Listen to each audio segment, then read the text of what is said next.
Your Majesties, members, law officers, distinguished guests, it is with great sorrow that we gather today to mourn the passing of Her Majesty, Queen Elizabeth. On behalf of all members of the Scottish Parliament, I would like to convey our sincere condolences to Your Majesty, to the Queen Consort, and to all members of the royal family, not only leading our national mourning, but grieving for a much-loved mother, grandmother, and great-grandmother. The thoughts of this Parliament and the people of Scotland are with the royal family at this time of grief. But although we meet today at this time of sadness, this moment provides us with an opportunity too to reflect on Her Majesty's remarkable life and, in particular, her bond with this Parliament. We are reminded of Her Majesty's commitment to and affection for this Parliament every time we sit. On our establishment in 1999, Her Majesty gifted the Parliament, the beautiful mace which sits in the well of the chamber. The words inscribed on it, integrity, compassion, wisdom and justice, have guided and inspired us and will continue to do so. And these values were clearly reflected throughout Her Majesty's life.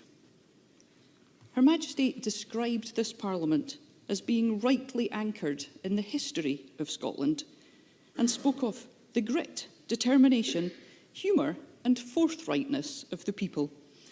These were qualities that occupied a personal place in her own and family's affections. And generations of people here in Scotland reciprocated that affection. And while today is a day of sadness, of reflection, an expression of our sincere sympathy, it is also a day to recognise and be thankful for Her Majesty's long reign, her service to this country, and her friendship to this Parliament. For in her we have indeed had a true friend and supporter, with us at every step, from our first opening ceremony in 1999 to the opening of each subsequent session, and on our important anniversaries too. The pandemic meant that our opening ceremony last year was delayed from its usual summer date to October, and COVID meant that precautions were in place. But Her Majesty was determined to join us and demonstrated the importance of her relationship with the Parliament and the people.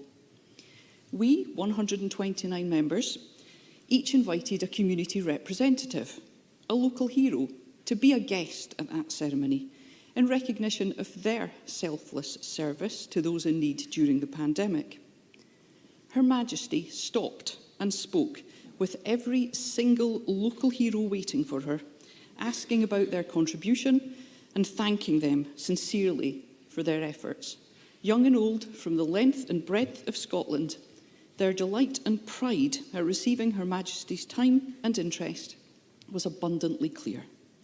A true demonstration of the time Queen Elizabeth invested in the relationship with this Parliament and the people. In my role representing the Parliament, I was privileged to enjoy 2 private audiences with Her Majesty following my appointment in 2021, and I very much valued her insight and her wise counsel.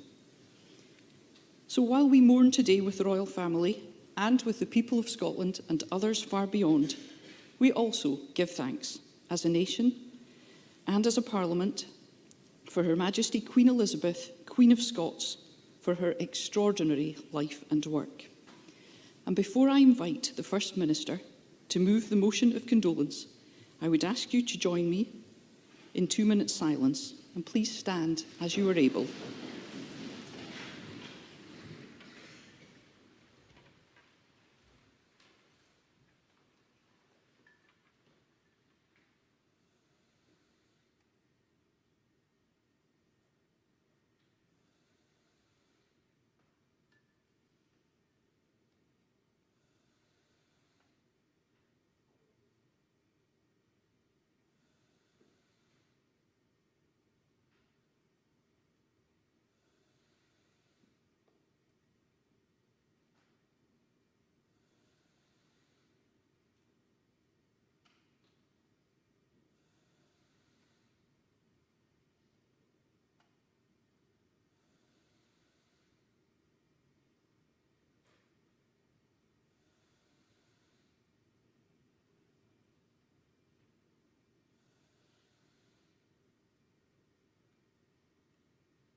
Thank you.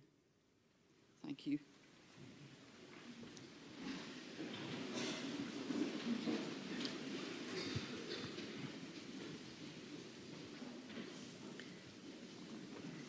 Today's business is consideration of a motion of condolence in the name of Nicola Sturgeon, and I now call on Nicola Sturgeon, First Minister of Scotland, to speak to and move the motion of condolence. Your Majesties, Presiding Officer, Members of Parliament, honoured guests, it is my solemn duty and my honour to move this motion of condolence on the death of Her Majesty Queen Elizabeth. For people across our country, this is a time of profound sorrow. While the nation's grief is for our Queen, the royal families is for their beloved mother, grandmother and great-grandmother. Today, on behalf of the Parliament and people of Scotland, I offer my heartfelt condolences to Your Majesties and to the Duke of Rothesay, the Princess Royal, the Earls of Inverness and Forfar, and to all members of Her Majesty's wider family. When Queen Victoria died in 1901, Arthur Balfour led tributes then in the House of Commons. He commented that the grief of the country was in part because they were marking the end of an epoch, the beginning of which stretches beyond the memory of any individual whom I am now addressing. Those words are just as true for us today. Most of us simply do not remember life without the Queen. When, as Princess Elizabeth, she gave a radio broadcast from South Africa on her 21st birthday, she was addressing an empire that still included India. When she became monarch, Winston Churchill was Prime Minister. In a never-changing and often turbulent world, Her Majesty has been our constant. She has been the anchor of our nation. Our personal recollections are often intertwined with memories of her reign. I was 9 years old when I first saw the Queen. She visited Irvine, my hometown, in July 1979 to open the Magnum Leisure Centre. I was one of hundreds lining the streets with my mum, and by luck we ended up close to her car as it passed by. 9-year-old me was absolutely convinced I had caught her eye. That 9-year-old girl could not have imagined, more than 35 years later, being in the front passenger seat of another car, this time with the Queen at the wheel, driving through the Balmoral estate. In recent days, other leaders have shared stories from Balmoral of barbecues cooked by Prince Philip as the Queen laid the table. These are memories I treasure too. Special times in what was clearly their happy place. I did, however, experience one rather tense moment at Balmoral. My husband and I were with the Queen before dinner when the drawing room light started to flicker. To my great alarm, he was, after all, in the presence of Her Majesty, my husband suddenly leapt up and darted across the room. Peter had spotted the cause of the flickering light. One of the Queen's young corgis, a beautiful pup called Sandy, was eating through a lamp switch. Thankfully, tragedy was averted and Sandy emerged unscathed, though not before a stern ticking off from his mistress. Just like all my predecessors as First Minister and all Prime Ministers, I deeply valued the time I spent alone with the Queen. Her words of wisdom, counsel and humour will stay in my heart for the rest of my life. However, the memory I cherish most is not from Balmoral or from audiences at Holyrood. It is from 2015 when the Queen opened the Borders Railway. I spent the journey from Edinburgh to Tweedbank with just her and Prince Philip, enjoying their recollections of times spent in Scotland. Now, that would have been special on any day. That it was also the day the Queen became our longest reigning monarch, allowing me to observe closely how quietly reflective she was about that historic milestone made it so much more so. It was one of the great privileges of my life. What was obvious then, and on every occasion she graced us with her presence, was the Queen's genuine love of Scotland. Indeed, her first official visit was here in Scotland when she opened the Aberdeen Sailors' Home in October 1944. In the decades since, the Queen has been intrinsic to the story of modern Scotland. From the opening of the 40s oil pipeline to the Forth Bridge and later the Queensferry Crossing, the Borders Railway and the hosting of 3 Commonwealth Games, she was present at so many of our iconic moments. She was also a true and steadfast friend of this Parliament. On the day we reconvened in 1999, she allowed the title Queen Elizabeth, Queen of Scots to be used. She also presented us with our treasured mace.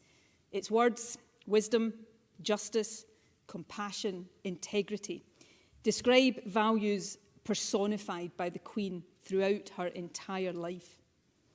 Even as her health declined, Her Majesty inspired us with an unfaltering dedication to public service.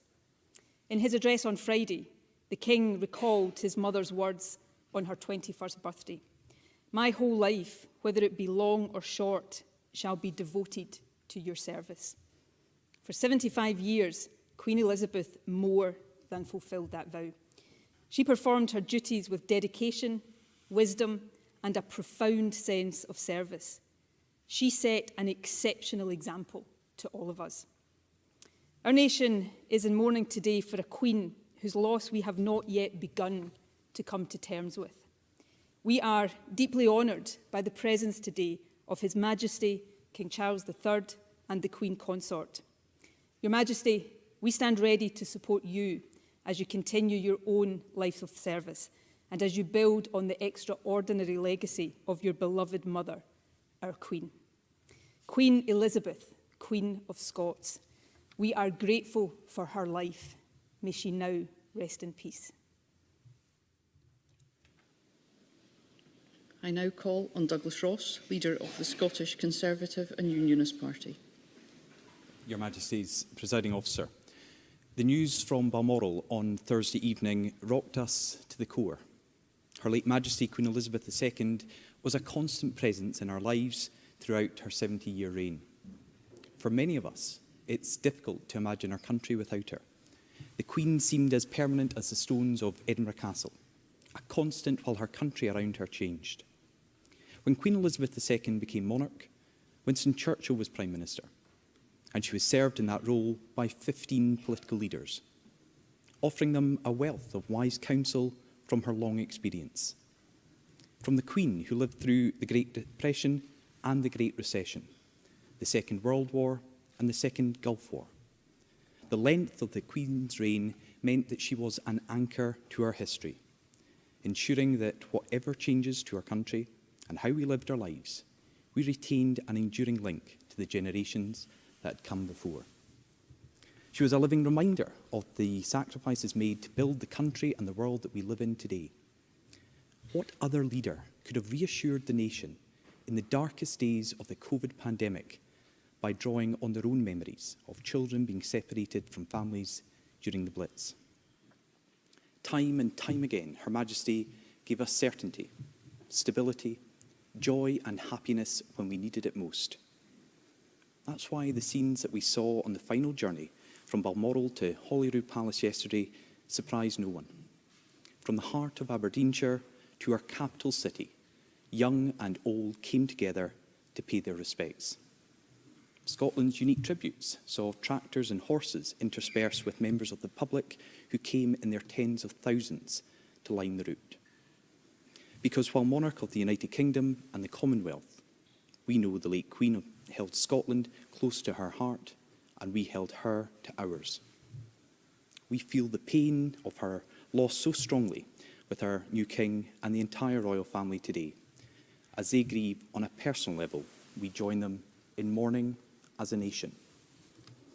In her final speech to this chamber, the late Queen said, "It is often said that it is the people that make a place, and there are few places where this is truer than in Scotland.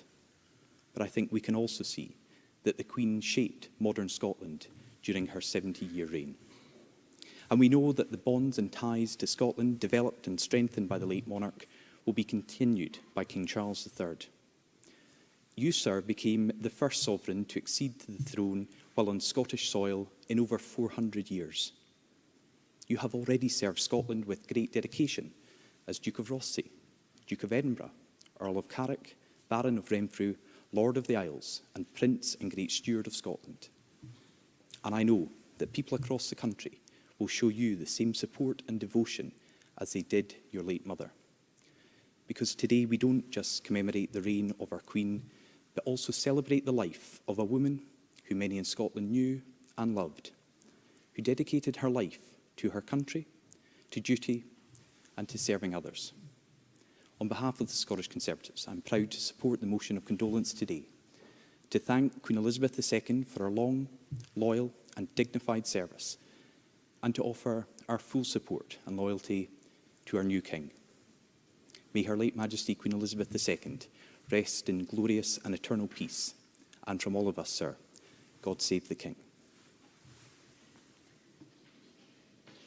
I now call on Anna Sarwar, leader of the Scottish Labour Party. Your Majesty, I offer my sincerest condolences on the passing of your beloved mother, and my thoughts remain with you, the Queen Consort, your sons, grandchildren, and all the royal family at this time of deep sadness. First and foremost, the Queen was a mother, and I cannot imagine the intense feeling of personal loss you're experiencing while fulfilling your devotion to public service as our King. I hope it gives you and your family much comfort that we are all grieving the passing of someone who was so special, cherished, and loved by us all. Her Majesty was a constant in our lives. Many saw her as family. Many saw their family in her. She reminded me of my own grandmother. Her walk, her demeanour, even the way she held her handbag.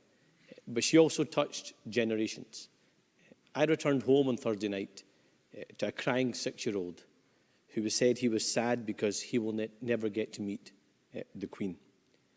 Queen Elizabeth II was also a constant reminder of the need for kindness and compassion in our society. So often in our politics, both today and throughout history, we focus on what divides us. But from the Blitz to the pandemic, the Queen brought our nation together. She was the great unifier of our country. She brought joy at times of national pride. She brought comfort at times of national tragedy.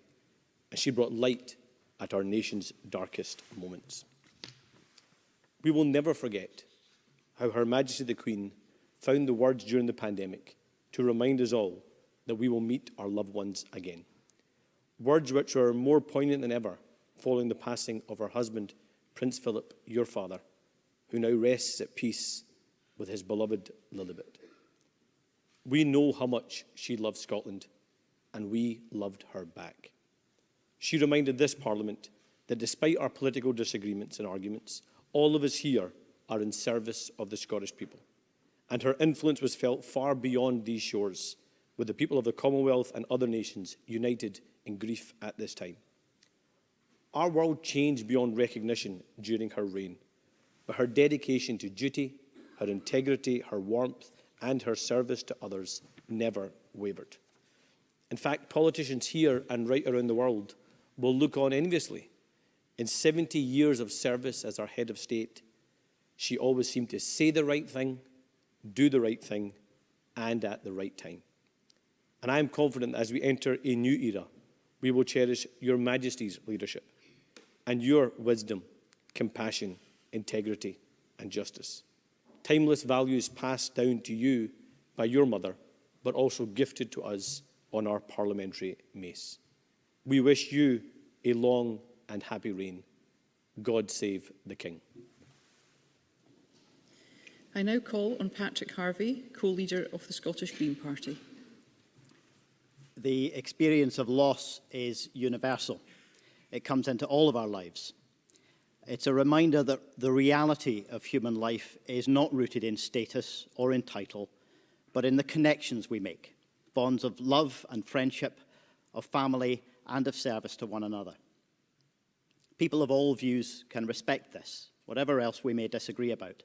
So in this moment, as we mark the death of the Queen, I offer my party's sincere condolences to her son, to all of his family, and to all those whose lives she touched.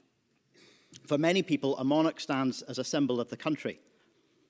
If this is true, then this is a moment more than one of personal loss for those we stand with in their grief. It's also a time to reflect on the change the Queen witnessed during such a long reign. When Princess Elizabeth of York became Queen Elizabeth II, the UK was still early in its recovery from a brutal world war and had begun laying the foundations of something extraordinary: a welfare state and a national health service to tackle the giant evils of the age. Nearly 3 decades of declining inequality followed. At the last coronation, the oath still referred to other countries as the possessions of an empire, and here at home, human rights and equality were distant ideas, with racist discrimination remaining legal and people treated as criminals and outcasts because of their sexuality.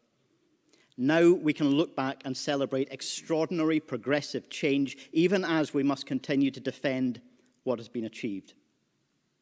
There are those for whom the long reign of Elizabeth II, and indeed the institution of monarchy, represent continuity, stability, permanence.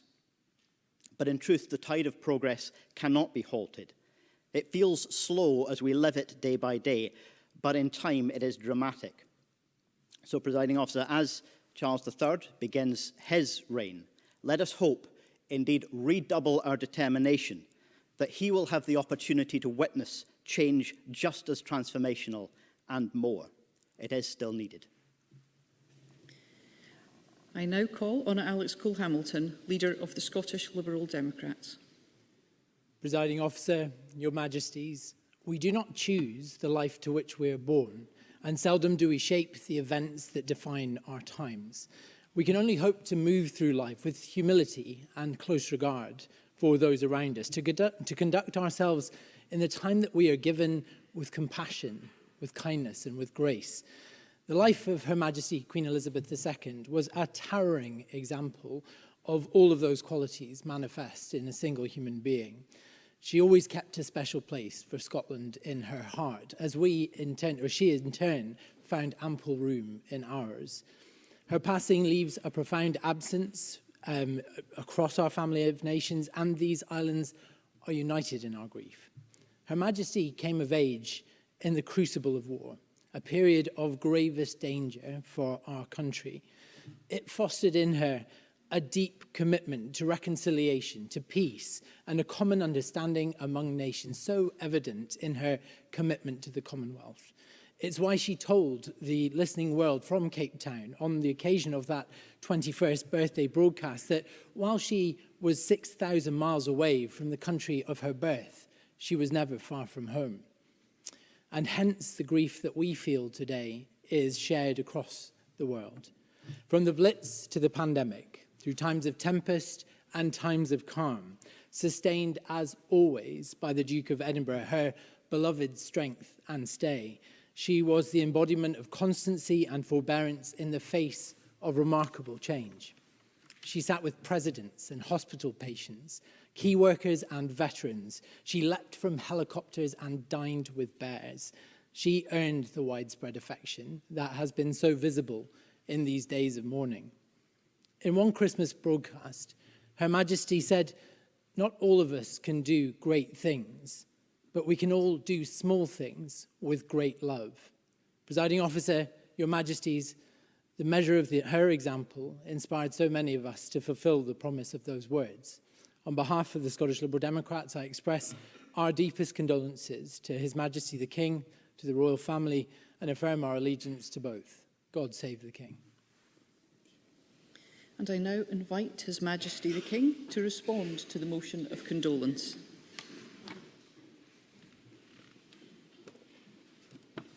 Presiding Officer, First Minister, party leaders and members of the Scottish Parliament.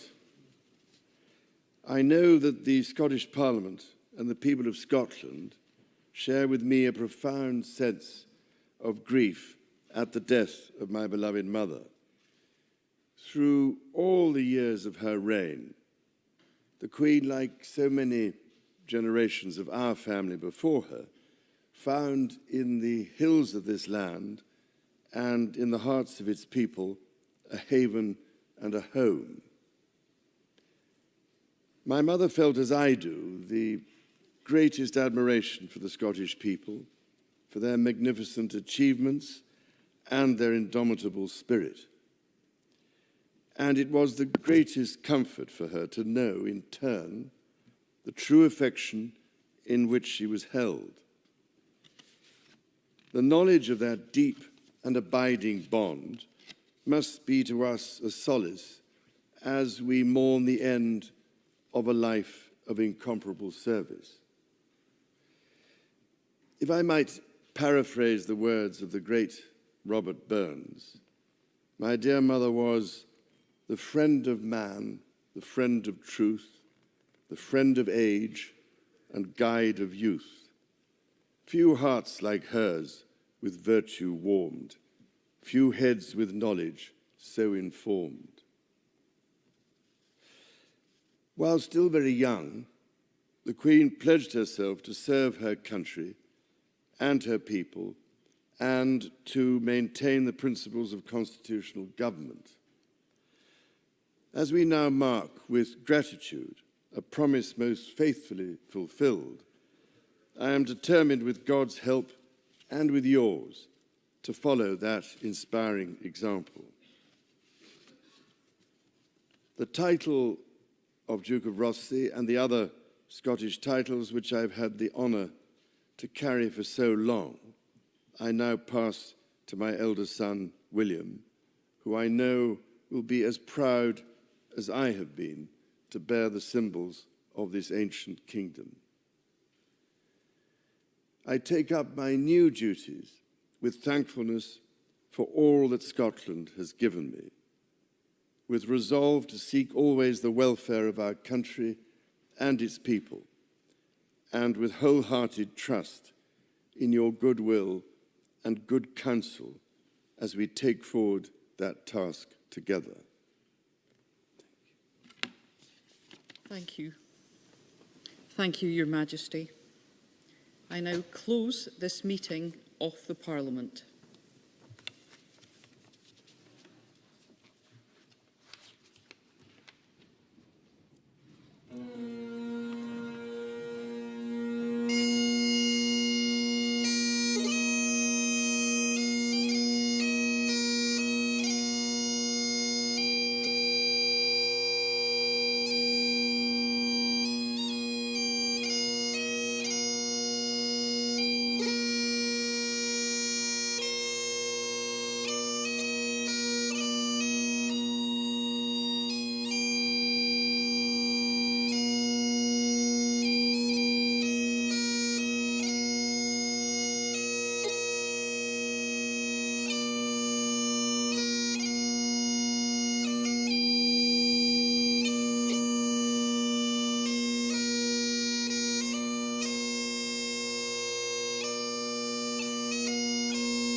Sie hörten den ersten Satz, das Allegro Moderato aus dem Flötenquartett in D-Dur Opus 93 von Franz Krommer.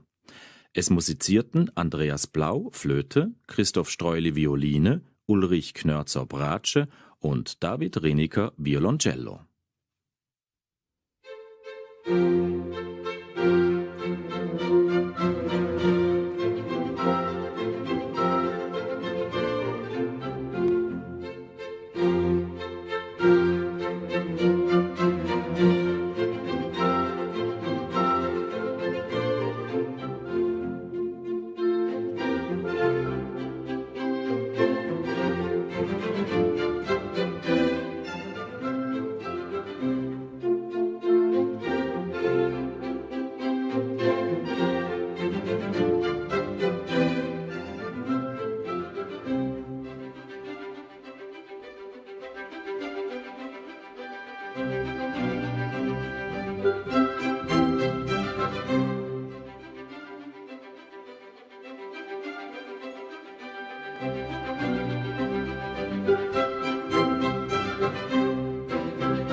on culture, on what is important in life, on basically every aspect in life. And so we do need to change this, yes.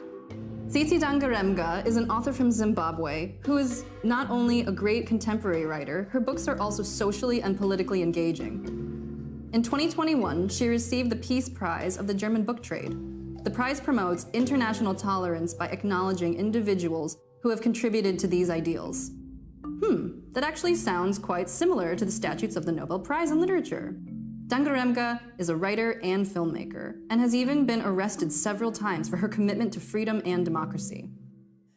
The stories of sub-Saharan Africa are stories that more often than not bring into question the global power structure that we live under today because of the way the world is built on imperialism that included the slave trade, colonialism, and the racism that exists today. So by bringing these things into question, it is not that easy for people who are the gatekeepers to literature in the world to appreciate those stories in the way that they might be appreciated if the balance of power was different. So it means that fewer of these stories get through anyway. Ya Jessie, a new and important voice in American literature, would have one main criterion if she were allowed to decide on the prize. It would have to have this quality that I think of as like a kind of rigorousness. Like I would want to see the book engaging with large ideas, engaging even if it fails to kind of fully grasp that idea. And I would want to see beautiful sentences, but mostly like a considered attempt to think about something large on the page. And that, says Tony Magistrelli, is exactly what we find in Stephen King's novels. I think King writes about white America, but he also writes about white America collapsing in on itself. I think he talks about the diminution of American institutions, particularly social and political. The family, government, schools, corporations, these are at the center of his work. And it's not a flattering portrait that he gives us. A lot of people read Stephen King for what I think are the wrong reasons. And they don't appreciate the seriousness of how he's dealing with these breakdowns. And what does Stephen King himself say? So whether you talk about ghosts or vampires or Nazi war criminals living down the block, we're still talking about the same thing, which is an intrusion of the extraordinary into ordinary life and how we deal with it. What that shows about our character and our interactions with others and the society we live in interests me a lot more than monsters and vampires and ghouls and ghosts. But in the end, there is still the fact that so many seemingly worthy authors have not received the Nobel Prize for Literature. Authors whose books are still read around the world today, and who prove that even the jury for the Nobel Prize in Literature is fallible. Just a few examples of upsets in Nobel history. Anton Chekhov, the great Russian writer and dramatist, or the Frenchman Marcel Proust, author of the classic In Search of Lost Time. James Joyce. What? James Joyce didn't get it either? Virginia Woolf, one of the most important female writers of the 20th century? No Nobel Prize in Literature. Franz Kafka, he should have given the jury the trial. No Nobel Prize in Literature either. Haruki Murakami, the Japanese author, is at the top of the list every year, but he's never won. Neither has Chinua Achebe from Nigeria, who is considered the father of modern African literature. Alfonsina Storni, poet and writer of the Argentine avant-garde. Of course she deserved the prize too. And Maryse Condé from Guadeloupe. She keeps appearing on the lists in betting shops, but she has never won. One thing seems clear. If Stephen King does win the Nobel Prize for Literature at some point, there will be a lot of shouting on one side and a lot of joy on the other. Kind of like everything. He himself has a pretty pragmatic way of looking at it. I don't care what they call me.